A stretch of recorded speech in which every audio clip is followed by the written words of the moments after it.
Alors aujourd'hui, je vais vous expliquer comment on peut se passer d'une pile bouton ou d'une pile plate, parce qu'on n'en a jamais chez nous. Ce sont souvent des modèles qui sont assez introuvables.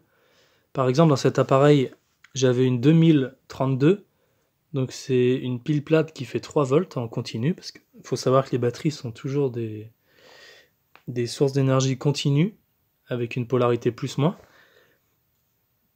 Et je les ai remplacées par deux piles 1,5 V en série, qui produisent du coup 3 volts, entre 3 volts et 3,5 V, suivant la charge de la pile, des piles d'ailleurs.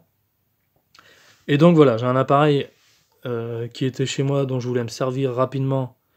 J'avais pas le temps pour aller faire des courses, et du coup j'ai mis deux piles 1,5 V en série au lieu de ma pile bouton. Et voilà, c'est pour vous montrer, donc c'est un testeur de pH, hein.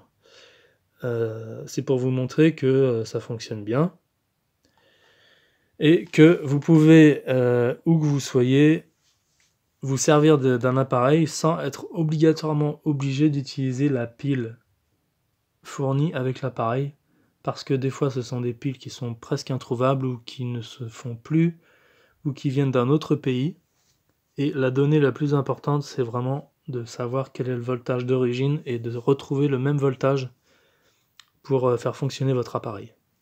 Voilà, je vous remercie, à plus tard.